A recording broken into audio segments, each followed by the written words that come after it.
judul PowerPoint saya, Hukum Kewarisan Islam, lalu ada nama saya di bawahnya.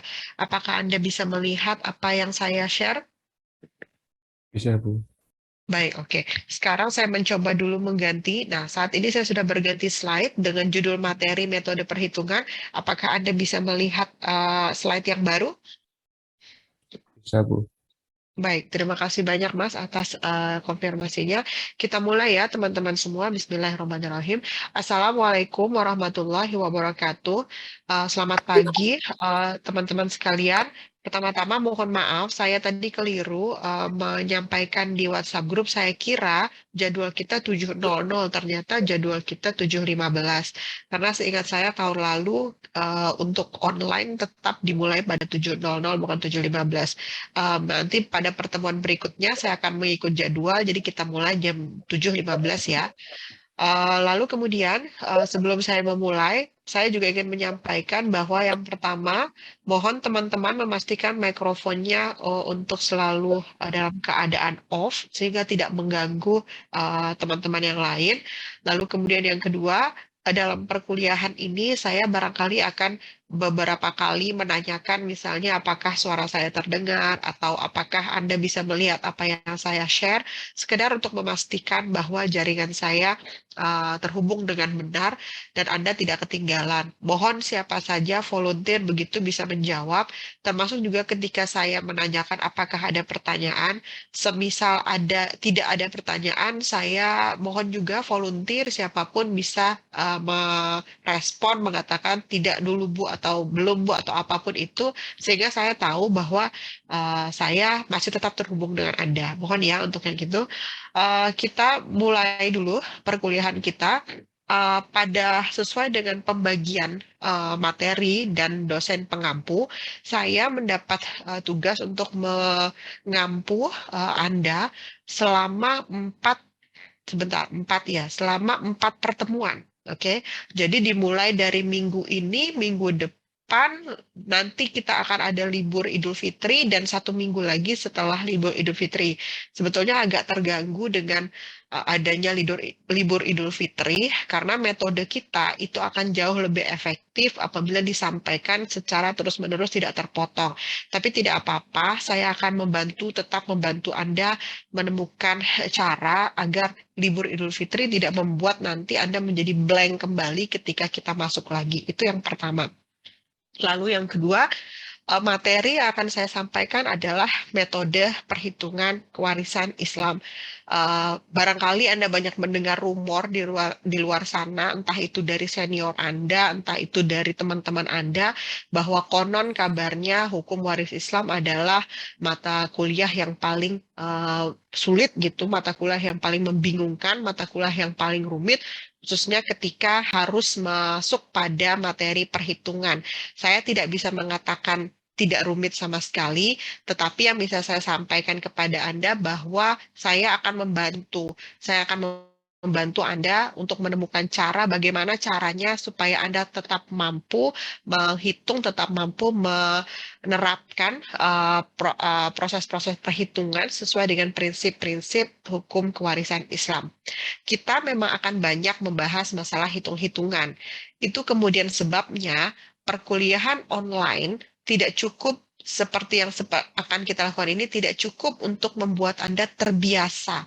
Jadi sebetulnya menghitung hukum waris itu kuncinya adalah terbiasa. Memang ada yang dihafal, tapi seandainya sudah terbiasa, hafalan tersebut akan dengan sendirinya mampu Anda pecahkan kasusnya. Nah, untuk dapat terbiasa itu tentu saja ada hitung-hitung, ada latihan yang harus sering dicoba. Kalau di dalam perkuliahan offline itu biasanya saya sangat rutin sekali untuk memberikan latihan-latihan singkat, latihan-latihan mendadak. Tidak saya nilai, tidak juga akan saya tunjuk siapa ini yang salah, siapa yang benar, tidak. Tetapi sekedar untuk membuat Anda terbiasa begitu dengan perhitungannya. Karena kita kuliahnya online, tatap muka yang seperti biasa pernah saya lakukan itu tidak mungkin dilakukan. Maka kemudian saya mengantisipasinya sebagaimana yang saya sampaikan di dalam WhatsApp grup kita kemarin. Saya akan berfokus pada metode perhitungan waris Islam, akan berfokus menggunakan metode case-based learning. Artinya apa? Artinya Anda akan dapat materi teori. Tapi saya nggak akan jelaskan teorinya satu persatu secara terpisah. Yang akan saya lakukan adalah saya akan lempar kasus. Ya, saya akan berikan kasusnya, Anda baca kasusnya. Baca aja, nggak usah dijawab. Baca, pahami, oh ini ceritanya begini, begitu aja sudah cukup. Nah, ketika perkuliahan dimulai, kita langsung mulai dengan kasus tersebut. Teorinya akan saya jadikan pengantar, dan teorinya langsung saya terapkan di dalam kasus. Untuk memberikan Anda bekal teorinya seperti apa, saya juga share materi teori. H-1 seperti yang sudah saya umumkan di WhatsApp, saya akan share link Google Drive kepada Anda. Di situ sudah lengkap. Videonya ada, video perhitungan. Kenapa? Karena tidak mungkin Anda sekali pertemuan sinkronus langsung paham. Silakan dilihat videonya, diulang-ulang boleh. Saya tidak men-share di WhatsApp group karena saya pernah melakukan itu dan mendapat komplain karena teman-teman ada yang merasa bahwa itu memenuhi memori handphonenya. Maka saya share linknya saja. Tetapi mohon maaf, link tersebut tidak saya share lama-lama. Di akhir semester nanti akan saya tutup lagi linknya. Oke, jadi saya akan share H-1. Pertama adalah videonya. Boleh Anda tonton H-1, boleh. Mau Anda nonton di hari H juga tidak apa-apa. Asal tidak ditonton ketika kita kuliah sinkronus seperti ini. Oke, lalu saya akan share materi teorinya, boleh dilihat dulu, tidak dilihat juga tidak apa-apa, asalkan jangan sampai tidak pernah dilihat sama sekali. Dan terakhir saya akan share kasus. Setiap pertemuan akan ada satu kasus yang berbeda. Yang wajib Anda lakukan adalah membaca kasusnya. Baca saja, baca, pahami, tahu ceritanya. Karena itu yang akan kita bahas. Oke, lalu kemudian kita kuliah seperti saat ini. Setelah kita kuliah nanti, saya akan share lagi link kepada Anda untuk soal latihan.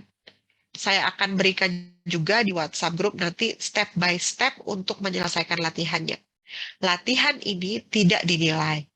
Latihan ini adalah cara saya membantu Anda terbiasa seperti yang saya sampaikan tadi. Kalau Anda kerjakan latihannya, nanti Anda klik hasilnya, lalu kemudian Anda akan lihat mana yang salah, mana yang betul. Akan ada nanti tandanya, oh Anda salahnya di sini, oh Anda salahnya di situ. Saya harap dengan seperti itu Anda jadi terbiasa, oke. Nanti saya coba lagi. Saya juga nanti akan share soal-soal untuk Anda latihan sendiri. Kalau Anda ingin ada pertanyaan, tentu saya terima dengan senang hati melalui Japri melalui nomor WhatsApp saya. Oke, itu dulu pengantar dari saya. Jadi kesimpulannya, setiap H-1 saya akan share 3 hal itu, video, materi teori, dan kasus. Kewajiban Anda cuma satu, wajib membaca dan memahami kasusnya. Sisanya tentu akan sangat baik bila dilakukan. Kalaupun Anda tidak sempat karena kebanyakan tugas dari mata kuliah lain juga tidak apa-apa. Oke, kita coba mulai hukum kewarisan Islam. Nah, di dalam materi yang akan saya sampaikan, metode perhitungan waris Islam akan dibagi kepada 3 hitung-hitungan. Yang pertama, Anda bisa lihat di screen Anda. Yang pertama, kita akan mencari metode perhitungan untuk bagian ahli waris langsung. Saya yakin Anda kemarin sudah dengan Pak Muhaimin ya, ahli waris langsung itu siapa? Siapa yang menjadi ahli waris? Kenapa dia disebut ahli waris langsung? Lalu kemudian ahli waris saudara, lalu kemudian bagian ahli waris pengganti.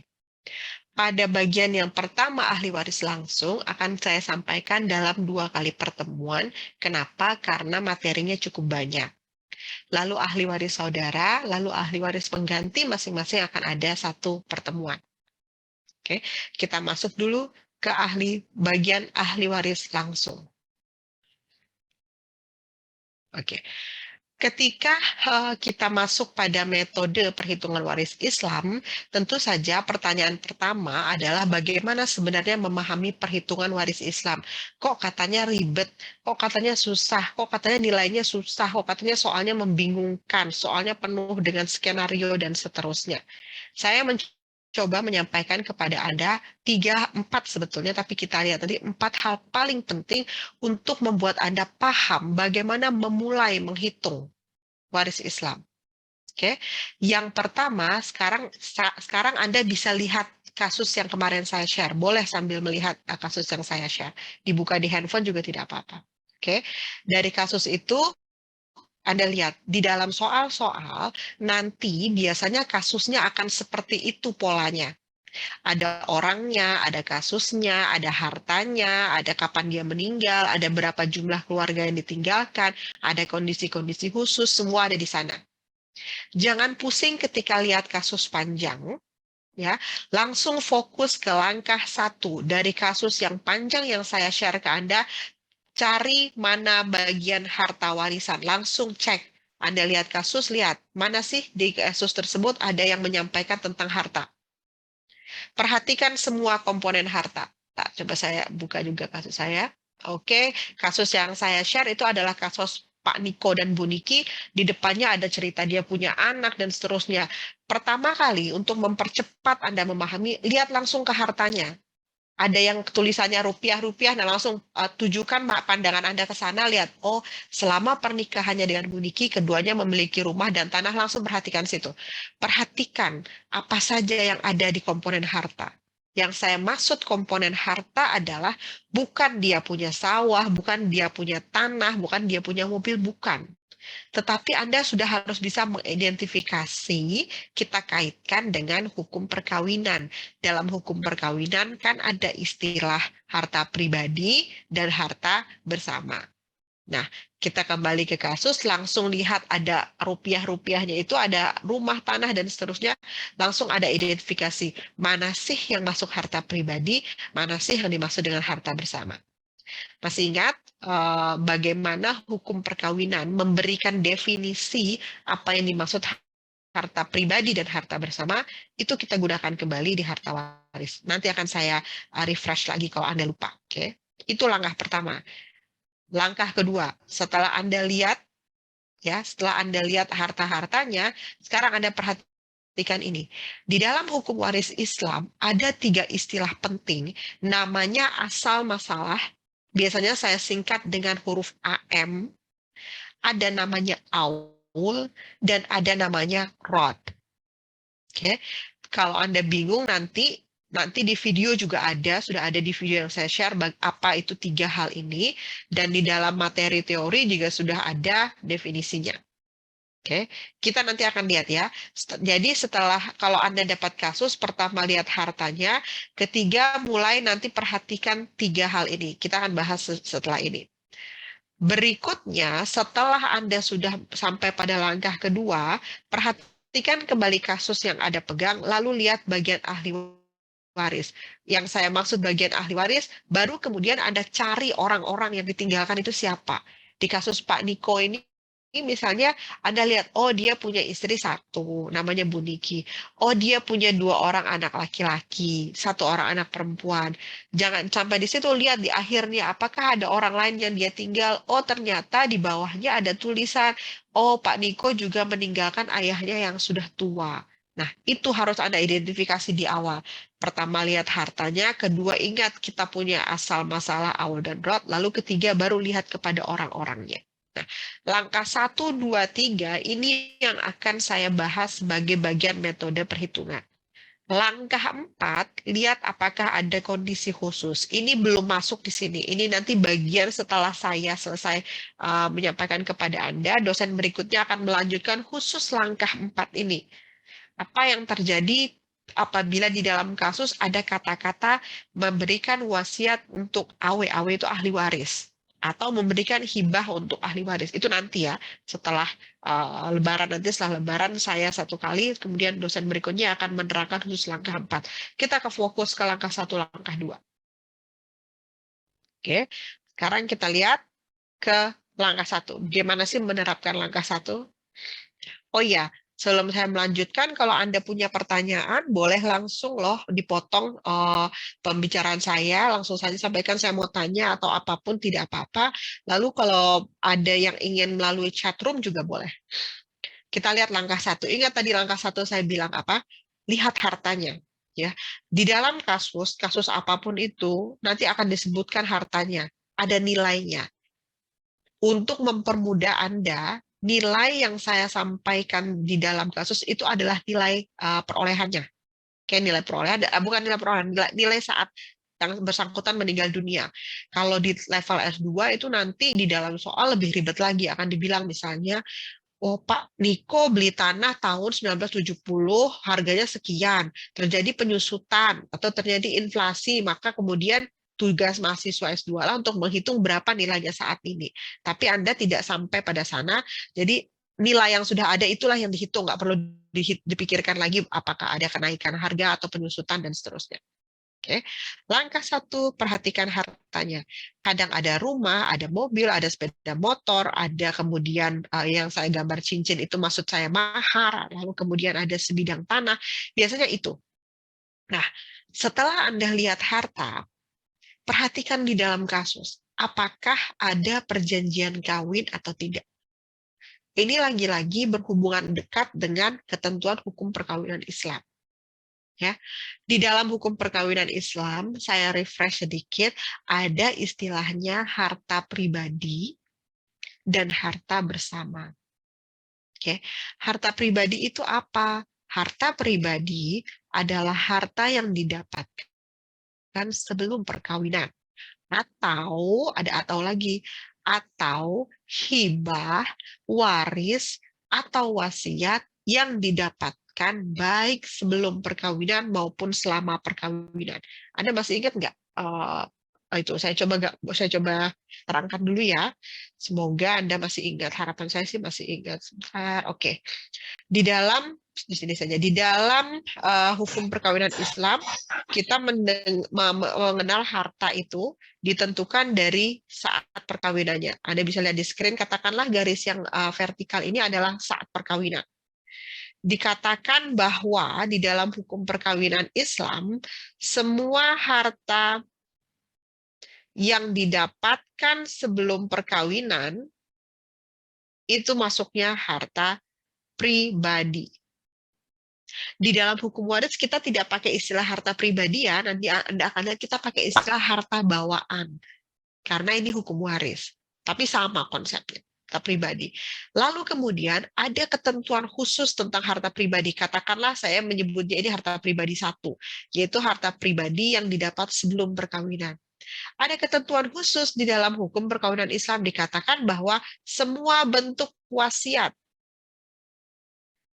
warisan, dan hibah, saya ulang, semua bentuk wasiat, warisan, dan hibah, baik yang didapatkan sebelum perkawinan maupun yang didapatkan selama perkawinan berlangsung, itu juga dikategorikan sebagai harta pribadi. Saya sebut sebagai harta pribadi 2. Jadi konsep harta pribadi itu ada 2. Semua yang didapatkan sebelum nikah, punya tabungan, udah beli motor sendiri, udah punya usaha sendiri, udah punya laptop, udah punya perhiasan emas, semua yang Anda dapatkan setelah perkawinan itu milik pribadi. Atau warisan, wasiat, hibah. Kalau warisan atau wasiat atau hibah yang Anda dapatkan baik sebelum perkawinan maupun selama perkawinan berlangsung selalu menjadi milik Anda pribadi. Itu konsepnya tentang harta pribadi. Sekarang, apakah yang dimaksud dengan harta bersama? Hukum Islam mengatakan, hukum perkawinan Islam mengatakan, semua harta terhitung dari H perkawinan berlangsung. Itu dikatakan sebagai harta bersama. Harta HBR, saya kasih singkatan. Tidak peduli siapa yang menghasilkannya, dan tidak mempersoalkan atas nama siapa harta tersebut didaftarkan. Nikah, istrinya nggak kerja, suaminya kerja. Semua yang dihasilkan menjadi harta bersama. Menikah, lalu kemudian beli rumah, satu didaftarkan atas nama istrinya, misalnya. Beli kendaraan atas nama suaminya. Walau atas nama siapapun didaftarkan kepemilikannya, tetap diakui sebagai harta bersama. Sebagai konsekuensinya, harta bersama memberikan kepemilikan yang seimbang antara suami dan istri 50% sama besarnya, tanpa memperdulikan siapa yang menghasilkan dan tidak mempersoalkan harta tersebut didaftarkan atas nama siapa. Oke. Ini konsep dasar. Nah, undang-undang kemudian memberikan pengecualian, dikatakan di sini. Konsep ini berlaku dengan istilah konsep ini berlaku jika tidak diperjanjikan lain. Artinya apa? Artinya ini berlaku kalau mereka tidak bikin perjanjian kawin. Apa perjanjian kawin? Saya harap Anda masih ingat sebelumnya ketika hukum perkawinan ada perjanjian kawin percampuran harta pribadi. Ada perjanjian kawin pemisahan harta bersama. Semua bentuk perjanjian itu kemudian menghapuskan konsep dasar harta ini. Misalnya, ada perjanjian kawin percampuran harta pribadi. Artinya apa? Konsep dasarnya bilang harta pribadi itu milik masing-masing. Kecuali diperjanjikan lain. Artinya kalau mereka buat perjanjian, maka harta pribadinya menjadi milik bersama. Masing-masing dapat hak yang sama besarnya. Istrinya dapat warisan. Konsep dasar bilang itu milik pribadi istri. Tapi kalau mereka buat perjanjian kawin, maka warisannya pun bisa dimiliki otomatis oleh suaminya berdasarkan perjanjian kawin. Nah, itu kemudian arti pentingnya kita untuk memahami, untuk melihat lagi bagaimana kemudian ya teman-teman, bagaimana kemudian perjanjian kawin ada atau tidak di dalam saya hapus dulu. Nah, itu kemudian yang membuat kita harus memahami apakah perjanjian kawin ada apa tidak di dalam kasus. Yang pertama, langkah 1, lihat hartanya, tetapi jangan sampai pada lihat harta.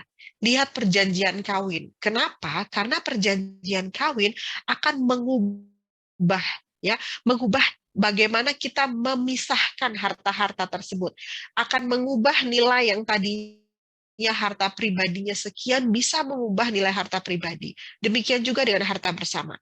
Nah, setelah Anda lihat soal, lihat harta, ada atau tidaknya perjanjian kawin, tugas berikutnya adalah memberikan kategori terhadap harta tersebut. Setelah Anda lihat, kemudian Anda bisa memasukkan, oh ternyata ada harta bawaan.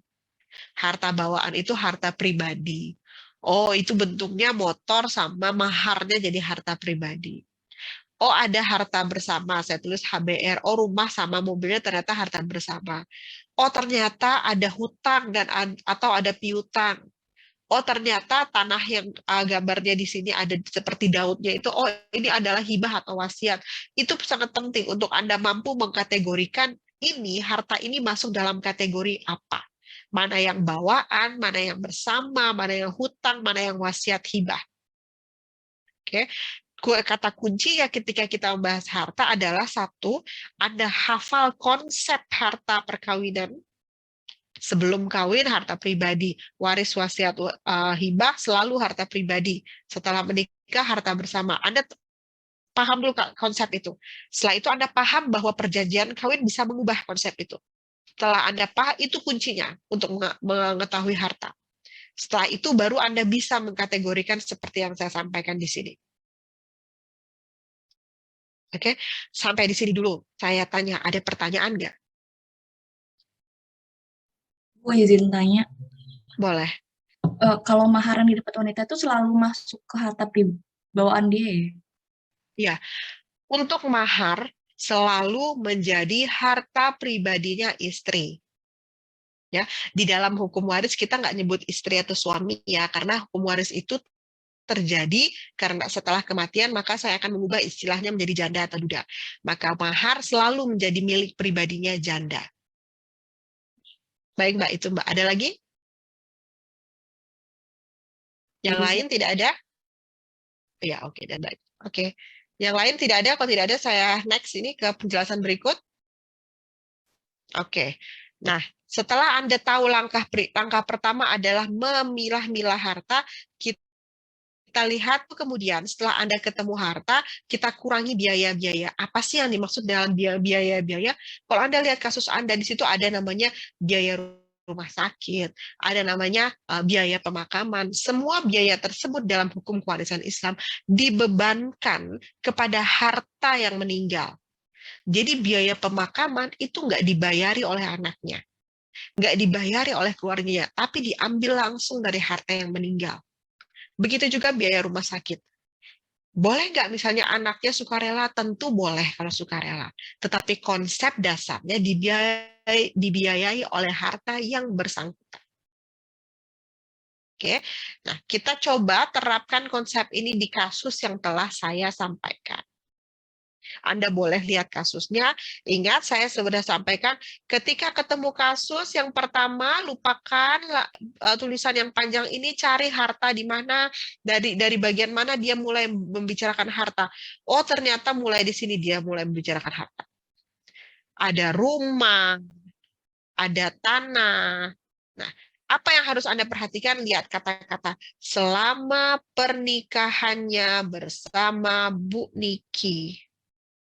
Artinya ini adalah harta bersama. Ya, jadi tanah rumah harta bersama.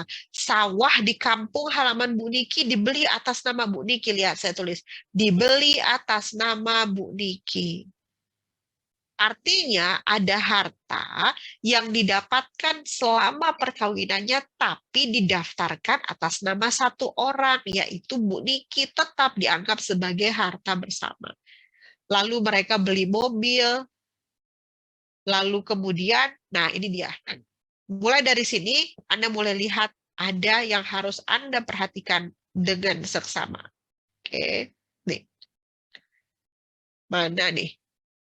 Ibu kandung Bu Niko meninggal dunia dan meninggalkan warisan.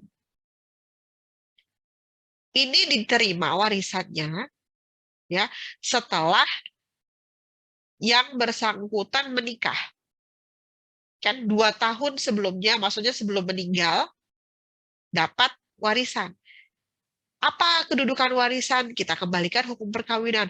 Warisan adalah selalu menjadi milik pribadi. Maka ini milik pribadi walaupun didapatkan selama perkawinan berlangsung. Lalu kemudian kita lihat lagi, oh ternyata setelah ada harta-harta ini, Anda mulai melihat ada penjelasan tentang biaya. Dia punya hutang, ini kan harus dibayar. Kemudian membayar biaya rumah sakit, biaya perawatan rumah sakit, dan biaya pengurusan jenazah. Lalu kemudian dia juga meninggalkan wasiat. Oke, ini semua menjadi poin-poin penting. Bagaimana cara kita menyelesaikan kasusnya? Yang pertama, selesaikan dulu hartanya. Nggak usah terlalu pusing dengan di atasnya ada cerita anaknya, tawuran, dan seterusnya. Langsung lihat hartanya, kita coba selesaikan kasusnya. Diketahui, untuk memudahkan Anda, boleh Anda buat seperti ini. Diketahui harta bawaannya apa? Tadi kita lihat, adakah disebutkan bahwa mereka memiliki harta sebelum perkawinan? Ternyata tidak ada. Berikutnya, adakah disebutkan bahwa ada warisan wasiat hibah yang didapatkan sebelum ataupun selama perkawinan? Ternyata ada. Ya, yaitu orang tuanya, ibunya Pak Niko. Kita tulis itu adalah harta bawaan karena itu selalu menjadi harta pribadi dan di dalam kasus tidak ada perjanjian kawin. Kalau tidak ada perjanjian kawin, pakai konsep dasar. Kalau ada perjanjian kawin, sesuaikan dengan apa yang diperjanjikan. Kita ketemu harta bawaan. Lalu kita lihat harta bersama. Ternyata harta bersamanya cukup banyak. Boleh ditulis harta bersama 1, harta bersama 2, harta bersama 3, harta bersama 4. Lalu kita lihat biaya rumah sakit, biaya jenazah, ada hutang dan ada wasiat. Setelah disusun, kita mulai masukkan rumusnya. Di dalam slide materi teori yang telah saya sampaikan, saya sudah menyampaikan apa yang dimaksud dengan harta waris. Ada HW istilahnya, lalu kemudian di dalam, Anda bisa lihat di videonya juga ada, lalu ada juga istilahnya HP. HP itu harta peninggalan. Harta peninggalan itu saya kasih istilah harta bruto. Harta bruto itu Apa? Harta bruto itu harta yang ditinggalkan ketika seorang meninggal dunia dan harta tersebut belum dilakukan kewajiban-kewajiban terhadap ahli waris. Ya, harta bruto. Nah, ada namanya harta neto. Harta neto itu harta bruto yang sudah dikurangi dengan kewajiban-kewajiban ahli waris. Harta neto itu sebutannya harta waris. Oke, dalam menghitung harta, saya harap kemarin sudah disampaikan ya oleh Pak Muhaimin tentang kewajiban ahli waris. Sudah disampaikan nggak? Sudah disampaikan nggak? Ada yang bisa confirm ke saya nggak? Kewajiban ahli waris. Sampaikan nggak?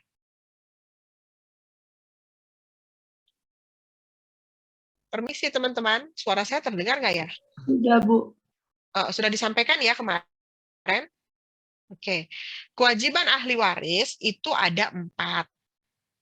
Ya, di dalam apa yang sudah disampaikan oleh Pak Muhaimin itu ada urut-urutannya. Jadi kewajiban ahli waris itu kalau lihat di Pak Muhaimin sampaikan, yang pertama adalah mengurus pemakamannya.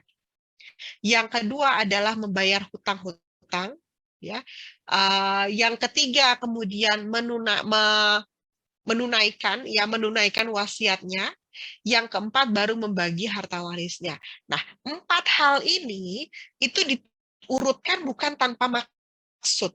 Ya, 4 hal ini diurutkan bukan tanpa maksud. Bahwa pemakaman lebih dahulu, dilanjutkan oleh hutang, lalu kemudian wasiat, dan baru membagi harta waris.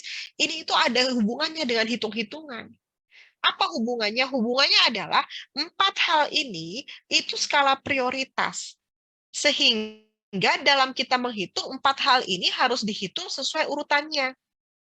Ya, yang pertama biaya jenazah. Ketika seorang meninggal dunia, dia tinggalkan harta brutonya, harta peninggalannya. Itu belum boleh dibagi. Nggak boleh dibagi ke ahli waris. Kenapa? Karena pembagian harta ahli waris terakhir. Oke, kita lihat situ. Apa yang harus dilakukan pertama? Lakukan yang nomor 1. Harta ditinggalkan yang pertama apa? Pengurus pemakamannya, termasuk biayanya. Maka kemudian Anda bisa lihat di share di screen Anda, saya tulis biaya jenazah itu nomor 1, itu the most priority. Bayar jenazah itu hal yang paling utama. Setelah bayar jenazah, baru kurangi dengan biaya hutang-hutangnya. Termasuk hutang di sini adalah biaya perawatan ketika sakit kalau ada. Kalau nggak ada hutang lainnya. Belum boleh dibagi dulu, ini nggak boleh, ahli waris nggak boleh minta bagian. Hutang dulu. Nah, setelah dibayar hutangnya, baru lihat cek. Waktu dia hidup, dia pernah ninggalin wasiat nggak sih? Kalau dia pernah tinggalkan, kita bayar. Tapi pembayarannya ada aturannya. Aturannya nanti kita lihat. Maksimal 1/3. 1/3 dari mana? Nah, ini akan kita lihat. Kalau sudah dibayar nomor 1, sudah dibayar nomor 2, sudah dibayar nomor 3, barulah sisanya disebut harta waris. Ini yang bisa dibagikan. Jadi orang meninggal nggak langsung semuanya dibagikan. Selesaikan 1, 2, 3 secara berurutan. Jangan dipindah. Jangan dipindah bayar hutang dulu tapi belum bayar rumah sakitnya. Enggak. Kenapa? Karena memang seperti itu yang jadi prioritasnya. Bayar rumah sakit dulu, bayar hutangnya, baru kemudian bayar wasiatnya dengan catatan-catatan tertentu, terakhir baru hitungannya. Nah, kewajiban ahli waris ini kita terapkan dalam hitung-hitungan. Maka kemudian kita lihat, yang ditanyakan selalu harta waris, bukan harta peninggalan. Ya. Harta waris itu apa? Ingat, harta waris adalah harta pribadi atau harta bawaan ditambah setengah harta bersama. Kenapa kok setengah harta bersama? Karena ingat di dalam kasus tidak ada perjanjian kawin. Kalau tidak ada perjanjian kawin, 50-50 sama besarnya. Maka kita buat setengah harta bersama. Bagaimana kalau ternyata ada perjanjian kawin? Nah, itu beda lagi hitungannya. Sesuaikan dengan perjanjiannya. Nanti akan saya tunjukkan kasus-kasus khususnya. Oke, ini bagian yang di depan ini itu disebut sebagai harta peninggalan, lalu kemudian dikurangi yang saya sebut sebagai biaya-biaya, ditulis secara berurutan. Priority nomor 1 duluan ditulis di depan, priority nomor 2, nomor 3, lalu kemudian nanti ada wasiatnya. Tapi wasiat itu jangan dihitung di awal. Kenapa jangan dihitung di awal? Karena dia ada ketentuan khusus. Kita lihat dulu di sini. Setelah Anda tulis rumusnya, masukkan nominalnya 150 ditambah setengah harta bersama. Harta bersamanya kan ada 4, dijumlah, dibagi 2. Dikurangi biaya-biaya ditulis secara berurutan. Ya. Untuk memudahkan Anda ya, diketahui itu sangat penting untuk ditulis karena itu akan mempercepat ketika menghitung. Oke. Memang ada mahasiswa yang nggak menulis diketahui, jadi lihat soal langsung tulis rumusnya. Itu nanti akan menjebak kalau tiba-tiba di akhir ada kata-kata perjanjian kawin atau ada kata-kata oh ternyata ini ini piutang, ini hutang, itu akan sangat menjebak nanti di akhir. Lebih baik ditulis diketahuinya sehingga mudah menghitungnya. Oke, kita hitung sampai kita pada ini bisa mengikuti ya 150 tambah setengah dari 1.500.000.000 dan seterusnya. Kita ketemu nominalnya 900 kurang 100, 800. Oke. Ini udah selesai belum? Belum. Kenapa? Kan dia ninggalin wasiat. Yang lain udah dihitung, wasiat belum. Padahal wasiat lebih dulu daripada membagi kepada ahli waris. Jadi kan sudah saya sampaikan, membagi ahli waris itu terakhir. Wasiat dulu. Wasiat itu ada aturan khusus. Makanya tidak saya tulis di awal. Apa aturan khususnya? Dikatakan, wasiat ditunaikan maksimal 1/3. Oke, 1/3 dari apa? 1/3 dari, ini lihat, 1/3 dari harta-harta yang telah dihitung tadi, jadi dari 800.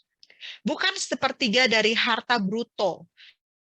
Kalau harta bruto, maka nilainya 900. Harta bawaan ditambah setengah harta bersama kan 900. Bukan 1/3 dari sini. Tapi 1/3 setelah dikurangi biaya jenazah, biaya rumah sakit, dan hutang. Kenapa demikian? Karena memang wasiat priority nomor 3. Maka diselesaikan dulu yang lain, baru kita bayar. Baru setelah kita ketemu angkanya, kalau di kasus ini 800, kita cari 1/3-nya itu 800 juta. Oke, kita lihat 1/3-nya 800 juta itu berapa? Oh, 266,66 juta. Oke, lihat. Apa gunanya kita menghitung 1/3? Menghitung 1/3 sesungguhnya adalah untuk memastikan bahwa wasiat yang disebutkan ini ya itu tidak lebih dari 1/3. Oke, menghitung 1/3 adalah wasiat yang dituliskan itu tidak lebih dari 1/3 karena aturannya nggak boleh lebih dari 1/3. Oke, kita lihat di soal maksimal batas threshold-nya, kira-kira kalau saya boleh pakai kata keren ya, batasan akhirnya dikatakan oleh hukum 266,66. Realitanya dia buat 80. Artinya lebih kecil dari 1/3. Ini boleh ditunaikan. Ditunaikan sebesar apa? Sebesar yang diinginkan. 800 yang tadi ini kita turun ke bawah, dikurang 80 juta itu kita ambil dari sini. Ya. Maka hasilnya 720 juta. Inilah harta netonya. Ini yang akan dibagi. Oke, ini yang dibagi. Oke, sekarang saya mau tambahkan dulu. Sebelum saya lanjutkan deh, ada yang mau tanya dulu nggak? Sebelum Anda, kalau di dalam waris, kalau mau tanya langsung tanya ya, nggak apa-apa loh. Karena kalau Anda nggak ngerti satu step, kemudian Anda nggak nanya, nanti berikutnya akan ada tambahan step lagi, nanti akan ketinggalan. Ada yang mau tanya dulu sampai di sini? Saya izin bertanya, Bu. Boleh. Itu Gimana? kan wasiatnya maksimal 1/3. Nah, kalau itu Ya. katakanlah 270, itu nanti yang ditunaikan semaksimalnya atau tidak ditunaikan ya, Bu? Oke. Wasiat maksimal 1/3 itu merupakan batas atasnya. Jadi kalau ternyata yang meninggal itu bikin wasiat melebihi 266, katakan 270, tetap ditunaikan. Wasiat tidak boleh tidak ditunaikan. Ya, kecuali nanti ya ketika membahas dengan dosen berikutnya ada istilahnya wasiat untuk ahli waris. Nah, itu nanti ada aturan khusus bisa jadi nggak ditunaikan. Kenapa? Karena ahli waris itu kan sudah dapat warisan. Lalu dapat lagi wasiat, kan dia dapat double. Nah, itu nanti akan mencederai hak ahli waris lain. Kenapa? Karena wasiat itu mengurangi harta. Anda lihat, kan wasiat dulu dibayar, baru ahli warisnya dapat. Nantilah itu. Yang jelas intinya, wasiat harus selalu ditunaikan dengan catatan yang tadi saya sampaikan. Untuk ahli waris ada kondisi khusus. Nah, kalau ternyata setelah Anda hitung ini lebih di atas ya sepertiga plus saya katakan gitu ya. Kalau di atas sepertiga, tetap tunaikan wasiatnya. Sebesar apa? Sebesar batas sepertiganya itu. Oke. Jadi saya ulang, kalau wasiatnya lebih besar dari sepertiga, tetap harus ditunaikan sebesar sepertiganya. Kalau kurang dari sepertiga minus katakanlah begitu seperti ini kan 80 juta ini di bawah sepertiga. Maka bukan berarti 80 juta dinaikkan jadi sepertiga, bukan. Fungsi, mohon maaf ya, fungsi menghitung sepertiga itu untuk memastikan dia tidak melampaui ketentuan hukum.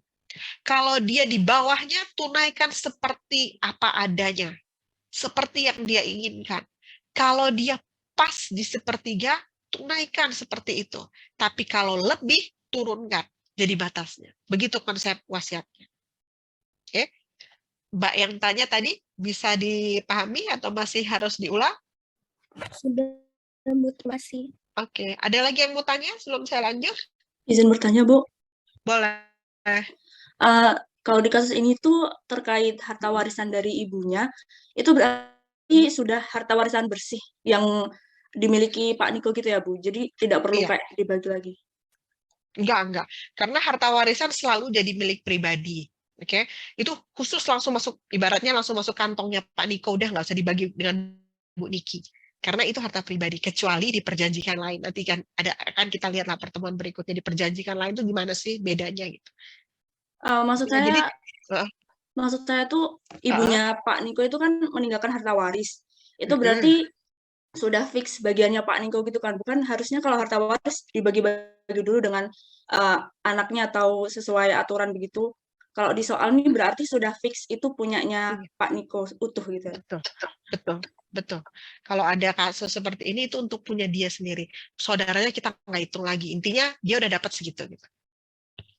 Baik, Bu, terima kasih, Bu. Baik, ada lagi yang ingin bertanya? Monggo silakan. Oke, kalau tidak ada, kita lanjutkan ya. Nah, ini tentang step 1 tadi. Dari kasus Pak Niko, kita terapkan step 1 menghitung harta, kita ketemu hartanya 720 juta. Oke. Sekarang kita back to step 2. Ingat, step 1 menentukan harta. Step 2 mengetahui istilah asal masalah, aul atau rod. Asal masalah, aul atau rod itu di video nanti kalau Anda masih bingung penjelasan saya, nanti Anda bisa lihat di videonya ada. Asal masalah aul dan rod itu adalah istilah yang digunakan khusus di dalam kalkulasi perhitungan. Fungsinya dia, ini sebetulnya rumus matematika, cuma dikasih istilah dalam hukum warisnya. Ya. Kita lihat asal masalah, aul atau rod itu seperti apa langsung penerapannya. Oke. Katakanlah saya membuat kasus.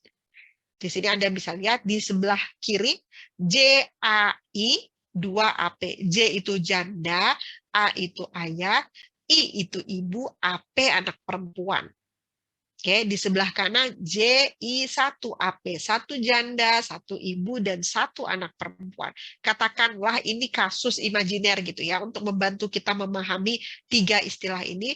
Di sebelah kiri Anda, katakanlah seorang pewaris meninggal dunia, meninggalkan janda, ayah, ibu, dan 2 anak perempuan. Di sebelah kanan soalnya, seorang pewaris meninggal dunia, meninggalkan janda, ibu, dan 1 anak perempuan.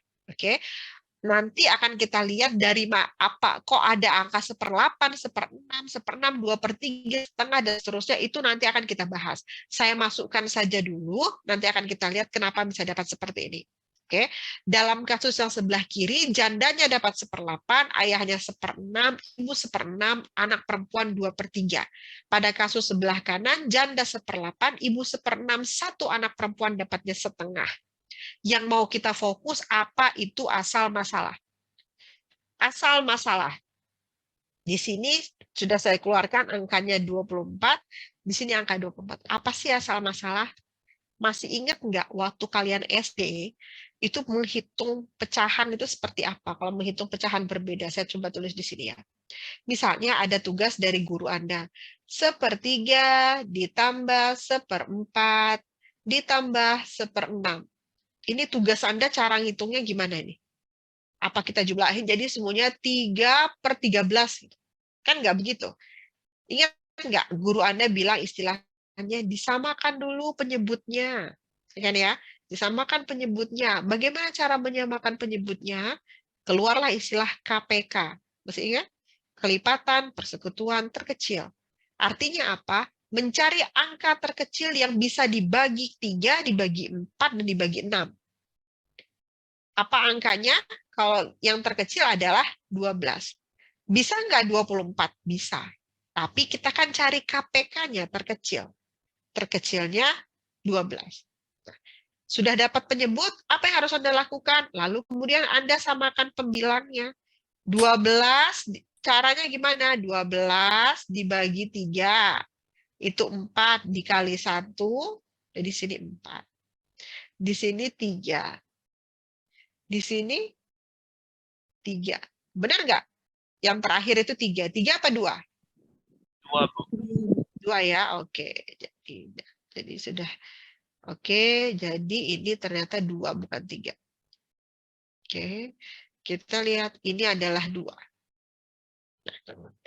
Asal masalah ya, itu adalah sesederhana kelipatan persekutuan terkecil. Ini asal masalah itu.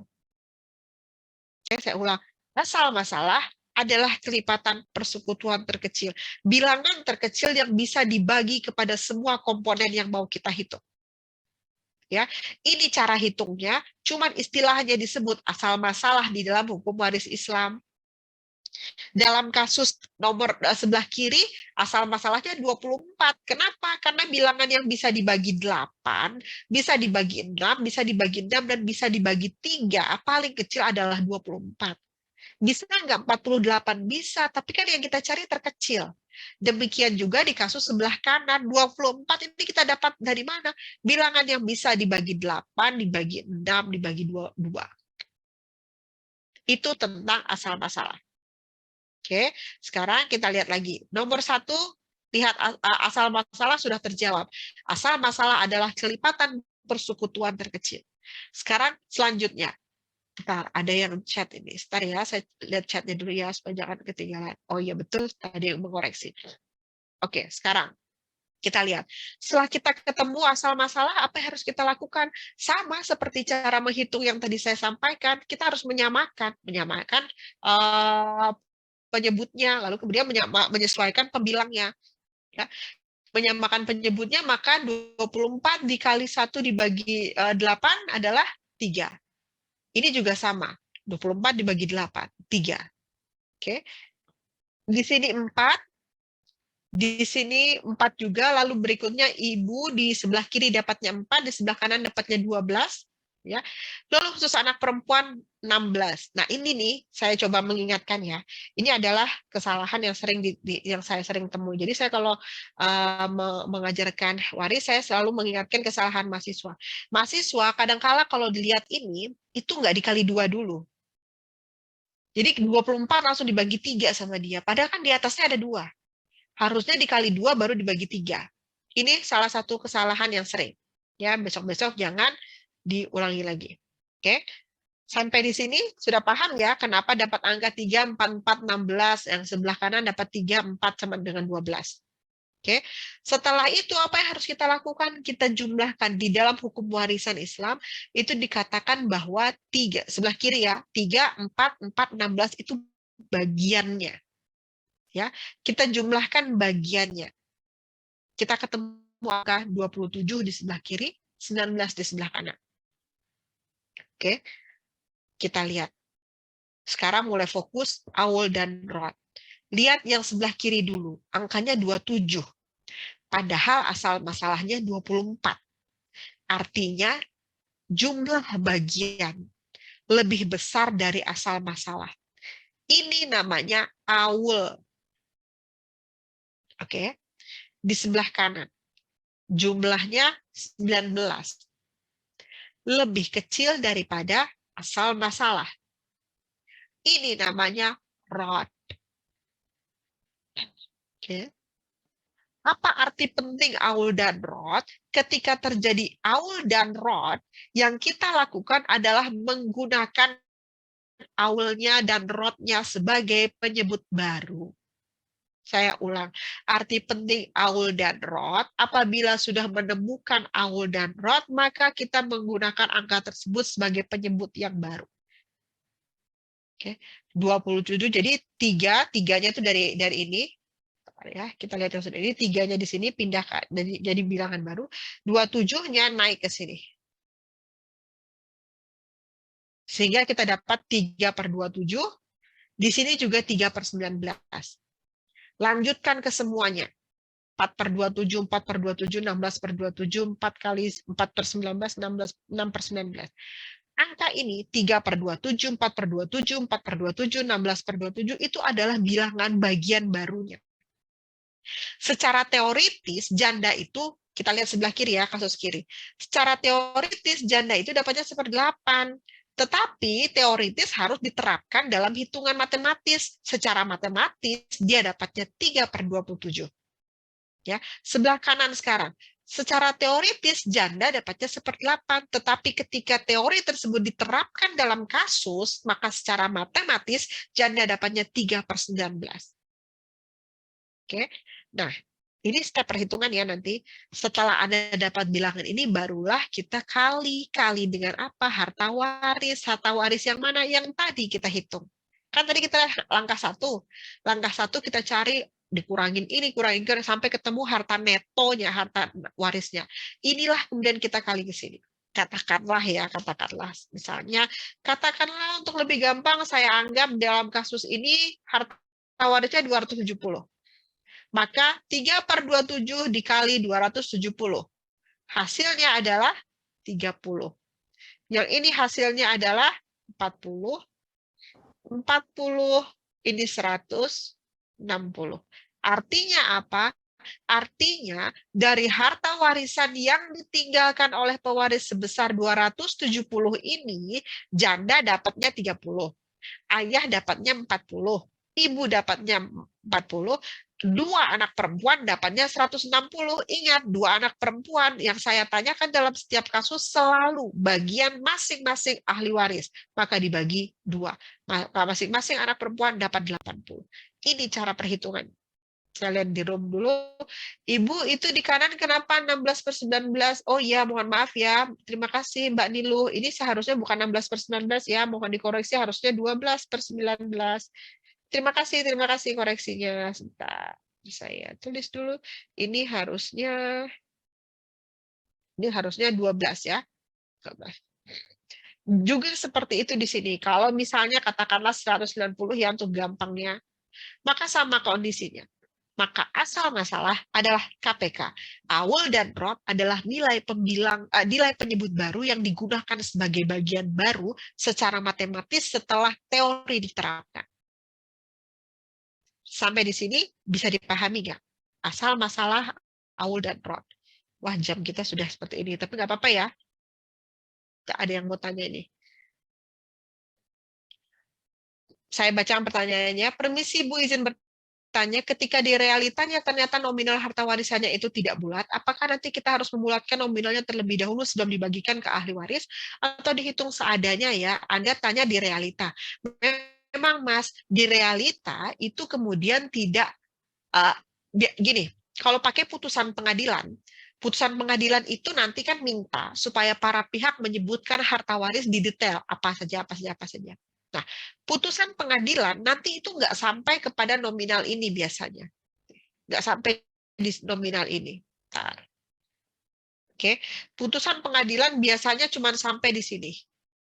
Kalau Anda coba iseng-iseng buka putusan pengadilan, putusan nanti akan bilang menetapkan harta waris kepada janda sebesar 3/27, kepada ayah 4/27, kepada ibu 4/27, kepada masing-masing 2 anak perempuan 16/27. Itu yang akan disebutkan di putusan pengadilan. Kenapa? Karena memang kadang-kadang tidak bulat.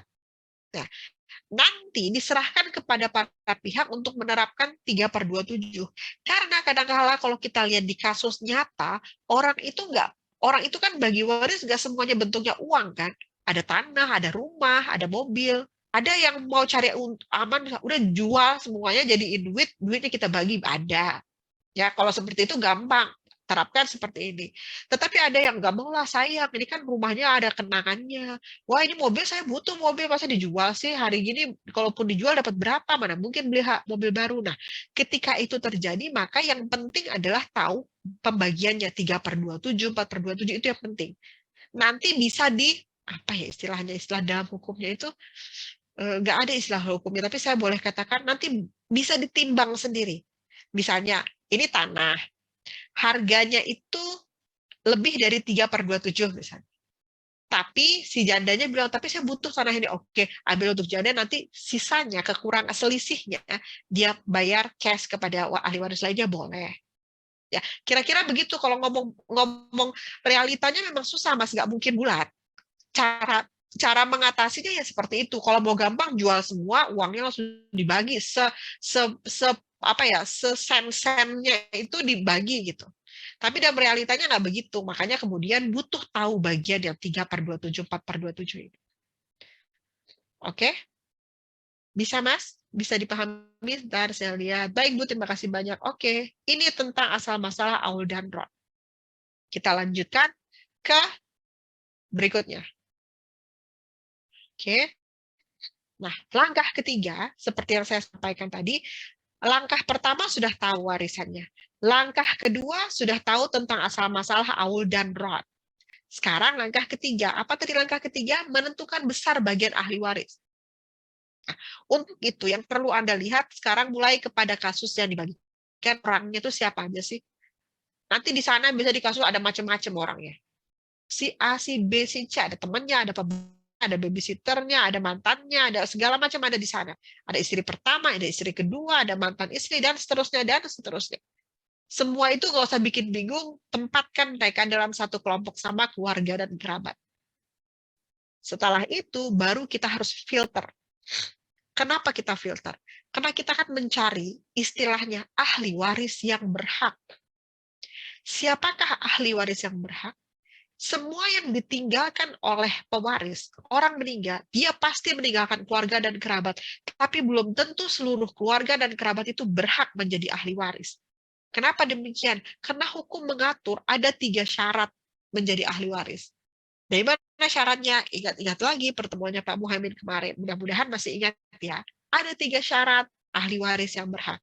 1, apa? Memiliki hubungan darah dan atau perkawinan. Bukan dan atau, nggak mungkin darah dan atau. Memiliki hubungan darah atau perkawinan. Hubungan darah itu siapa? Bapak, Ibu, dan anak-anaknya. Oke. Perkawinan itu siapa? Janda atau dudanya. Itu syarat pertama. Maka anak, bapak, ibu, janda, atau duda, serta saudara, itu semuanya memenuhi syarat. Lalu syarat kedua, beragama Islam saat pewaris meninggal dunia. Setelah difilter yang pertama, pasti ada orang-orang yang keluar. Oh, kamu bukan saudara, kamu sepupu. Sepupu kan tidak punya hubungan darah. Oh, kamu bukan saudara, kamu bantu, keluarin. Kamu babysitter, keluarkan. Keluarkan mereka yang tidak memenuhi syarat pertama.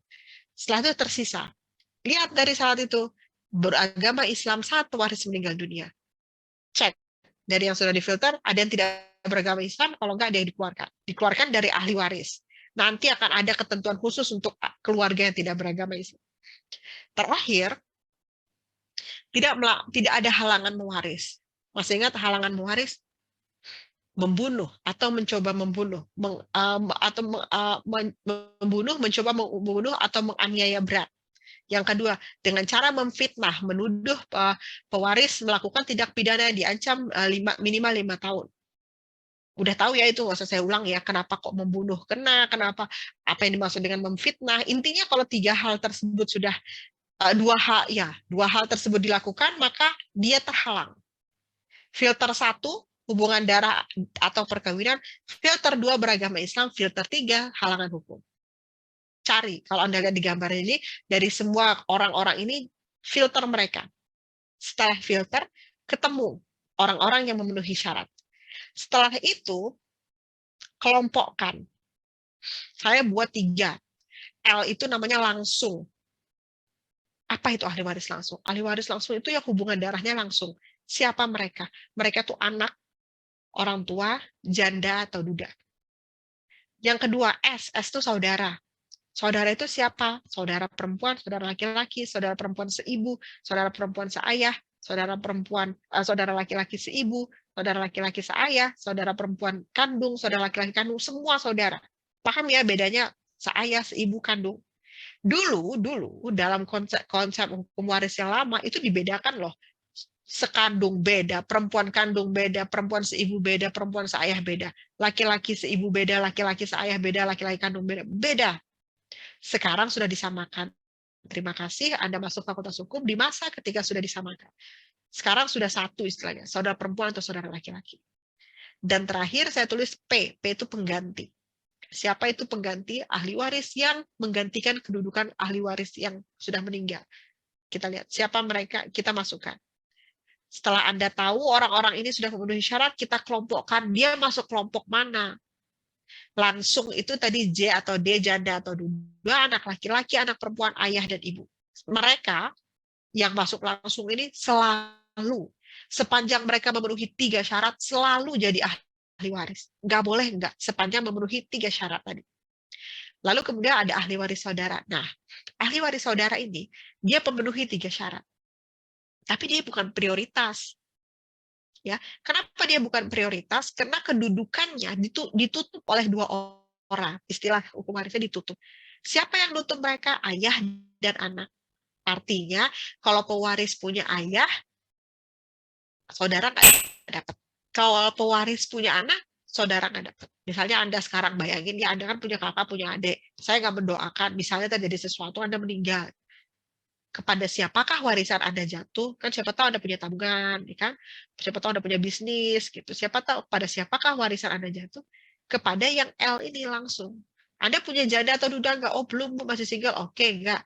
Anda punya anak laki-laki perempuan? Enggak. Tapi punya ayah ibu kan? Punya. Oke. Maka warisan Anda jatuh pada ayah ibu Anda. Saudara Anda enggak dapat.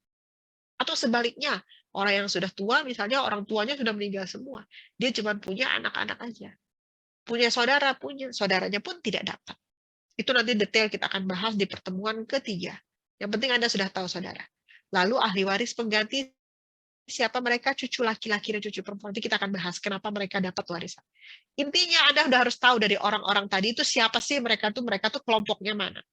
Setelah ketemu kelompoknya, kita mulai kelompokkan kembali ke kelompok sesuai dengan hitungan waris yang diberi istilah zawil furud atau asobah. Dari sini kita bisa masukkan apa sih zawil furud? Lihat di sini. Zawil furud adalah orang-orang yang bagiannya sudah ditentukan secara pasti. Angkanya sudah rigid, sudah fix diambil dari Al-Quran, ditempatkan sebagai bagian yang mereka terima. Lalu ada namanya ahli waris asobah. Mereka ini nggak ada angkanya. Mereka dapat sisa. Sisa dari mana? Sisa setelah dibagi ke zawil furud. Dibagi dulu ke zawil furud, sisanya mereka dapatkan. Nah, zawil furud dan asobah. Ini nanti memegang istilah penting ya dalam perhitungan. Zawil furud bagiannya pasti, asobah bagian sisa. Sisa dari mana? Sisa setelah dibagi zawil furud. Kita lihat. Lalu bagian zawil furud yang katanya pasti, nominalnya gimana? Siap-siap, tarik nafas dulu. Ini dia bagiannya. Oke. Yang ada di layar Anda adalah bagian yang rigid dan tidak bisa ditawar. Ini yang membedakan hukum waris Islam dengan sistem hukum waris lainnya. Hukum waris Islam mengatur bagian-bagian ini. Semua bagian ini setengah, 2/3, 2/1, 1/6, itu semua ada filosofinya. Bukan cuma sekedar filosofi. Ada hubungannya dengan kewajiban-kewajiban di dalam hukum perkawinan. Jadi makanya nilainya ada. Ini bukan sekedar nilai yang dihitung-hitung, sekedar nilai yang dicoba diterapkan, tetapi semua ini ada. Kenapa kok sekian? Ada dasar hukumnya, ada dasar matematisnya. Sayangnya, kabar buruk bagi Anda, tidak ada cara lain untuk mengetahui zawil furud selain menghitungnya. Ya, selain menghafalnya, mohon maaf. Nggak ada. Kalau harta waris tadi bisa dicoba hitung-hitung. Kalau wasiat bisa dihitung sepertiga. Tapi kalau bagian dzawil furuj sudah harga mati. Anda harus hafal. Ya, sudah saya share, silakan. Jangan takut, jangan khawatir. Saya akan mencoba kita terbiasa menerapkan nominal-nominal ini. Kalau diperhatikan, sebetulnya nominal angkanya tidak jauh berbeda. Hanya berkisar setengah, seperempat, seperdelapan, seperenam, sepertiga. Ya. Ada sedikit berbeda 2/3, tapi cuma 1. Ada sepertiga sisa bagian ibu itu nanti kejadian khusus. Ini dzawil furud. Lalu asobah. Asobah itu siapa? Mereka yang dapat sisa. Siapakah mereka? Ciri khasnya dia laki-laki. Coba lihat di sini. Nggak ada kan bagian anak laki-laki, ada nggak? Nggak ada kan? Adanya anak perempuan. Terus anak laki-laki dapat apa? Jadi asobah. Kok kita dapat sisa sih? Kita kan sama-sama anak. Ingat, asobah bukan berarti Anda dapat sisa bekas. Ya, bukan sisa bekas yang seada-adanya aja, bukan.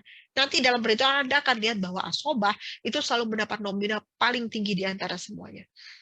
Lalu ayah juga jadi asobah. Oke. Ya, bisa dilihat di sini. Nanti sudah saya share materinya. Sekarang kita coba sedikit aja ya sebelum kita tutup ya. Kita coba gimana sih tadi penerapannya ya. Ini coba-coba aja. Anda kalau misalnya sudah download materi teoritisnya, boleh sambil dilihat tabel yang tadi itu sudah ada saya bagikan. Kita coba aja ya. Misalnya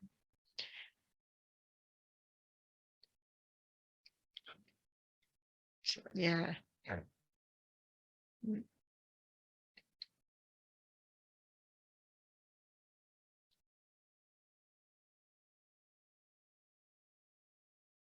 Oke, katakanlah seperti ini.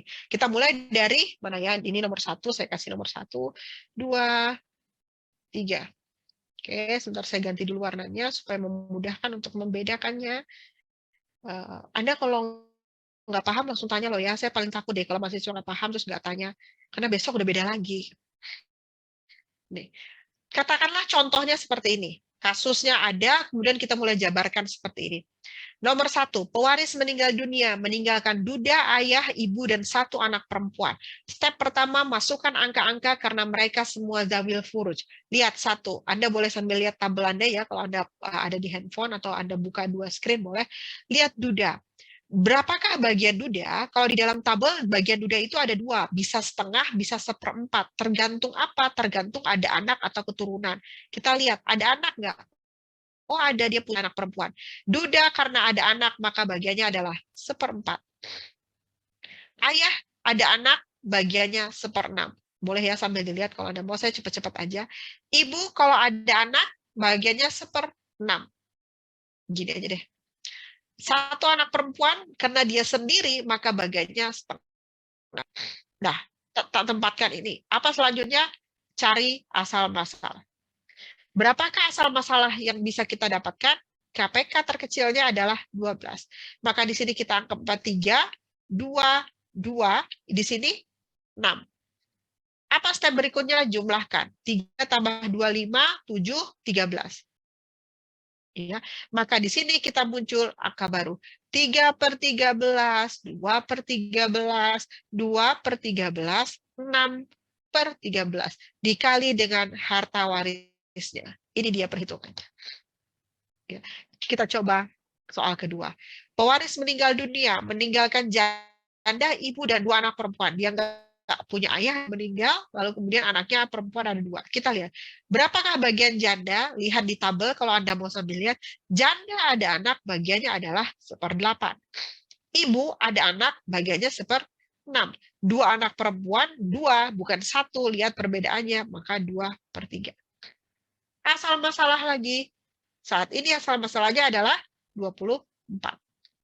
24 dibagi 8, berapa? Ada yang bisa jawab sambil kita latihan? 3. Berapa? 3, betul. Di sini 4. Di sini kita dapat berapa yang 2 anak perempuan? Ada yang bisa jawab? 24 kali 16. Oke, bagus. Ingat ya, yang 2/3 ini sering banget salahnya. Saya nggak mau ada salah lagi. Kita ketemu angka 23. Maka dapat 3 per 23. 4 per 23. 16 per 23. Sayangnya kalau kita offline ya, saya biasanya bikin games untuk kayak begini. Supaya Anda mudah lihatnya. Gamesnya bisa sambil lihat, tapi cepet-cepetan. Nanti seru biasanya. Tapi karena kita online, saya nggak bisa bikin games. Yang terakhir, waris meninggal dunia. Meninggalkan cuma duda dan ayah. Nggak punya anak, nggak punya ibu. Berapakah bagiannya? Lihat. Duda tanpa anak. Lihat di tabel Anda. Ini di sini, ini duda juga nih. Tapi ada anaknya. Ini duda, tapi nggak ada anak. Maka duda tanpa anak adalah setengah. Ayah berapa bagiannya? Lihat di tabelnya, ternyata ayah kalau tidak ada anak, dia menjadi asobah. Kita tulis saja asobah. Dia dapat sisa. Ini sekaligus saya untuk menjelaskan yang asobah tadi sebentar ya. Saya pindahkan dulu nih, karena mengganggu. Oke, nah sekarang apa yang harus kita lakukan? Sama kok, cari asal masalahnya 2. 2 kali 2, 1. Asobah ini sisa. Sisa apa? Sisa ini dikurangi dengan ini. Maka 1, 2. Maka di sini dapat setengah, di sini dapat setengah. Ini penerapannya. Untuk asobah setelah ini, sebelum kita tutup, saya tunjukkan lagi satu slide-nya ya, untuk asobah gimana gitu. Sampai di sini dulu, paham ya cara penerapannya, cara penggunaannya. Memang harus dihafal, tapi mudah-mudahan bisa. Yang penting tahu dulu bagaimana. Sebentar, ada pertanyaan. Izin bertanya, Bu, apakah kakek nenek dan cicit dapat menjadi ahli waris pengganti? Kakek nenek dan cicit pernah pada masanya Mahkamah Agung menerapkan mereka sebagai ahli waris pengganti. Namun kemudian dianulir sendiri oleh Mahkamah Agung bahwa ahli waris pengganti tidak sampai kakek nenek. Ahli waris pengganti hanya cucu dan keponakan. Jadi kakek nenek cicit menjadi ahli waris pengganti nggak dapat jawaban saya. Begitu Mas Dimas, terima kasih. Oke. Ada pertanyaan dulu nggak untuk hitung-hitungan ini? Sebelum saya tutup, saya tuh pengen tutup dari tadi, cuman kalau Anda nggak paham juga besok kebingungan. Besok nggak akan sepanjang ini deh waktunya. Oke? Nggak ada pertanyaan? Sekarang kita lihat. Jadi intinya tabel tadi harus bisa diterapkan di dalam kasus. Sekarang kita lihat asobah. Ingat, asobah tadi kan katanya sisa. Sisa apa sih? Istilah itu yang ada tulis asobah sama dengan mendapat sisa itu istilah yang digunakan di dalam KHI. Kita coba terapkan. Katakanlah di kasus ini harta warisnya 120 juta. Udah nggak usah ngitung lagi, udah disediakan. Ahli warisnya duda, ibu, ayah, 1 anak laki-laki. Kita lanjut. Tulis satu-satu ya. Duda 1/4. Kenapa 1/4? Karena punya anak. Ibu 1/6. Kenapa 1/6? Bukan 1/3 karena punya anak. Ayah 1/6. Kenapa 1/6? Bukan asobah karena punya anak. Anak laki-laki dia selalu menjadi asobah. Seperti biasa cari asal masalah, kita ketemu bagiannya. Nah, sekarang masalah nih, anak laki-laki dapat sisa. Bagaimana cara menghitung bagiannya anak laki-laki? Lihat di sini. Duda, ibu, ayah kan sudah ketemu. Kita jumlahkan. Kita dapat 7. 3 tambah 2 tambah 2, 7. Apa itu asobah? Mendapatkan sisa. Sisanya mana? Sisa ini, asal masalah, dikurangi dengan bagian ahli waris zawil furud. 12 dikurang 7. Oke. Dapat 5. 5 inilah asobahnya. Dia dapat sisa. Sisa dari mana? Asal masalah dikurangi yang di atasnya. Kira-kira gitu gampang. Setelah sampai sini kita jumlahkan seperti biasa dapat 12. Maka kita lanjutkan 3 per 12, 2 per 12, 2 per 12, 5 per 12. Kalikan dengan harta waris, jadi dapat segini. Maka ketemu kesimpulannya, duda dapat 30, ibu 20, ayah 20, anak laki-laki sebagai yang mendapat sisa, seperti saya bilang, sisanya bukan sisa-sisa makanan gitu ya, sisa yang nggak ada maknanya, dia dapat paling besar di antara semuanya. Ini perhitungan zawil furud dan asobah.